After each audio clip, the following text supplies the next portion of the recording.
ایک جوان کہتے ہیں بڑا گنہگار تھا، ایران کا رہنے والا ہوتا ہے جوان دوستیوں کے چکر میں، تو ایسا ہی جوان تھا، دوستوں میں، پرائیویسیز میں اور ان چیزوں میں پڑا۔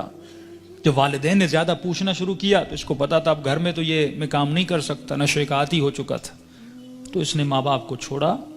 کہتا ہے میں اتنا بد اخلاق تھا، جب غصہ آتا تھا تو کبھی کبھی ماں کو بھی مارتا تھا، باپ کو بھی۔ جب نفس کی حکمرانی ہو جائے نا بندے پر تو ظالم بھی بن جاتا ہے۔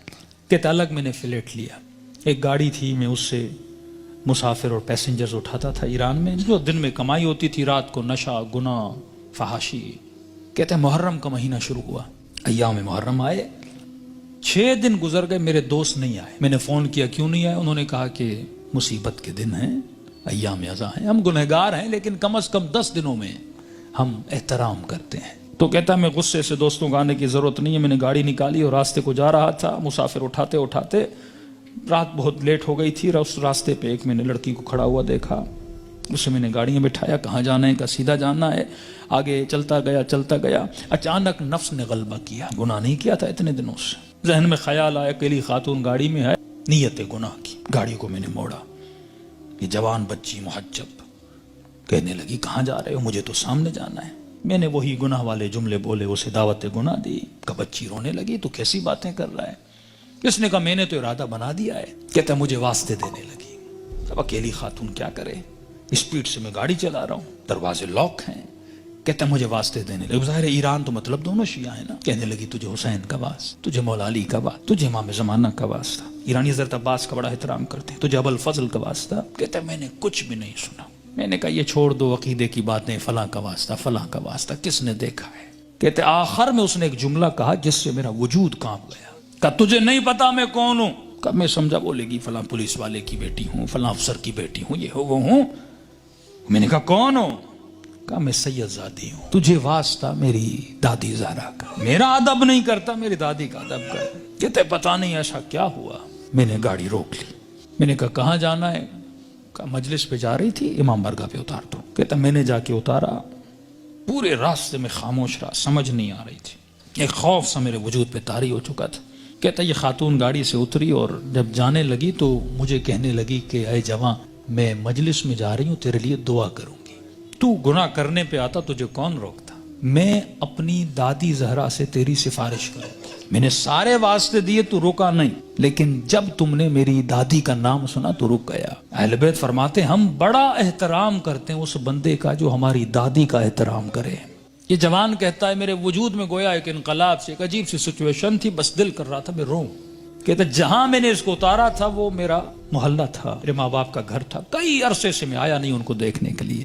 میں نے کہا اس بہانے سے جاؤں، ماں باپ سے مل کے آؤں۔ کہتا اب جیسے میں نے کچھائی کی تو اچانک ذہن میں خیال آیا، اب پاورفل ہوا، میرا روح پاورفل ہوا، نفس کمزور ہو گیا، میں نے نفس کو مارا، اس کے گلے کو گھونٹا اور میں نے اپنے روح کی آواز کو سنا تھا۔ اب اچانک میرا روح پاورفل ہوا، میں گھر کی طرف گیا، گھر کا دروازہ کھولا، اندر گیا، گھر میں کوئی نہیں تھا۔ کہتا میں نے ٹی وی کھولا، اتفاق سے ٹی وی پر ایک ایرانی ذاکر کربلا کے مسائب پڑھ رہا تھا۔ کہتا میں سن بھی رہا تھا، رو بھی رہا تھا، اور اچانک جب میں نے چینل بدلا تو جنت البقیع دکھایا جا رہا تھا، سیدہ کی ٹوٹی ہوئی قبر دکھائی جا رہی تھی، اور ذاکر بتا رہا تھا کہ نبی کی بیٹی اتنی مظلوم ہے کہ اس کی قبر کا کوئی نشان بھی نہیں ہے، ہمارے گھروں پر بھی چھتوں کا سایہ ہے لیکن نبی کی اولاد کی قبروں پر کوئی سایہ نہیں ہے۔ اس نے سارے مسائب پڑھنا شروع کیے، اتنے درد بھرے مسائب، کہتا میرا دل پھٹنے لگا جب میں نے سنا اتنی بہترامی نبی کی بیٹی کی۔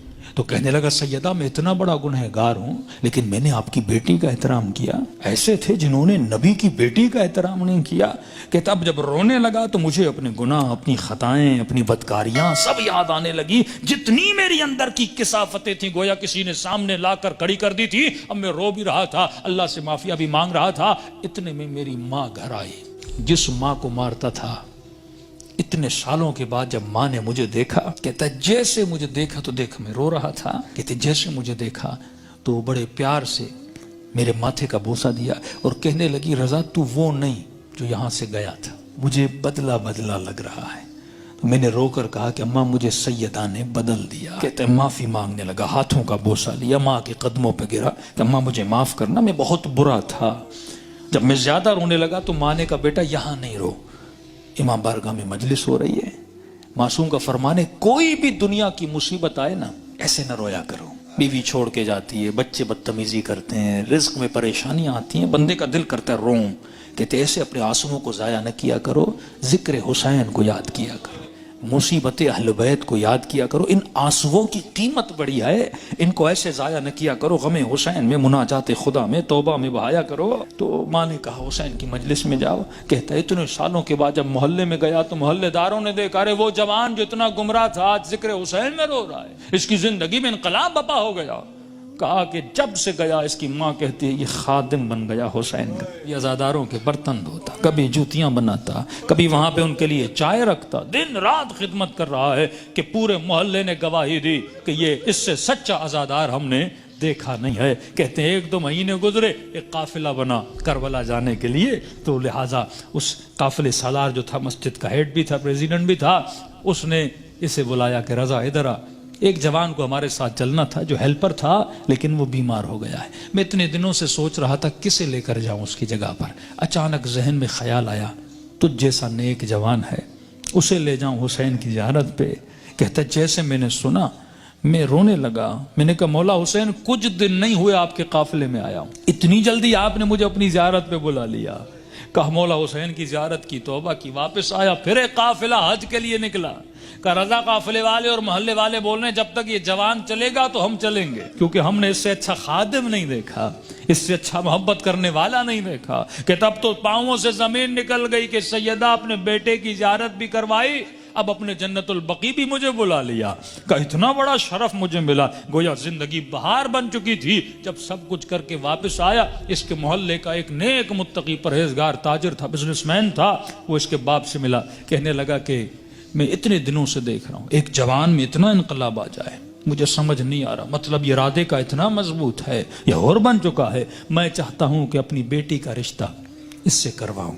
اس نے کہا کہ میں اپنے بیٹے کی گارنٹی نہیں دیتا، تجھے پتا ہے 4 مہینے پہلے کیا تھا اب کیا ہے، بات کرنی اس سے جا کر خود کر۔ اس کے پاس ہے، کہنے لگا رضا اپنی بیٹی دینا چاہتا ہوں لیکن ایک وعدہ دو۔ کہ کون سا وعدہ؟ کہ وعدہ یہ دو کہ پھر حسین کو چھوڑو گے نہیں، یہ دروازہ چھوڑ کے جاؤ گے نہیں۔ کہنے قبلہ میں اپنی ہر نماز میں دعا کرتا ہوں اے خدا وہ دن میری زندگی کا آخری دن ہو جب میں حسین کے ہاتھ کو چھوڑ کے چلا جاؤں۔ کہتے کل رشتہ لے کر آ جانا۔ کہتے یہ جوان اپنے ماں باپ کے ساتھ رشتہ لے کر گیا۔ جب اس کے گھر میں داخل ہو، ایران میں رسم ہے جس بچی کا رشتہ لینے جاتے ہیں وہ چائے لے کر آتی ہے، وہ بچی چائے لے کر آئی، جیسے اس جوان نے کپ اٹھایا اس بچی کی نگاہ اس کے چہرے پر پڑی، کہتے ہیں ہاتھ سے وہ ٹریل گرا اور چیخ مار کے بے ہوش ہو گئی، کمرے میں لے گئے، بڑی دیر کے بعد ہوش میں آئی، اور جیسے ہوش میں آئی زار و قطع رونے لگی، اور اس کی زبان پر بس ایک ہی نام تھا، یا فاطمہ الزہرا، یا فاطمہ الزہرا۔ ماں پریشان، بیٹی رو کیوں رہی ہو؟ ایسا کیا دیکھا؟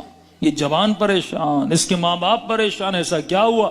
کہتی اماں اللہ کی قسم ہے کل رات میں نے خواب میں سیدہ فاطمہ کو دیکھا تھا، مجھے سمجھ نہیں آ رہا تھا، کل رات بی بی اسی جوان کا فوٹو مجھے دکھا رہی تھی اور کہہ رہی تھی کہ تو میری چاہنے والی ہے، جب اس کا رشتہ آئے اسے انکار نہ کرنا، اس نے میری بیٹی کا احترام کیا تھا۔ تبھی فرمایا جب تو ایک قدم اہل بیت کی طرف جاتا ہے وہ 10 قدم آگے بڑھاتے ہیں، لیکن سوال یہ ہے کہ یہ قدم اٹھیں، زندگی میں ان کو راضی کرو جن کے راضی ہونے سے خدا راضی ہوتا ہے۔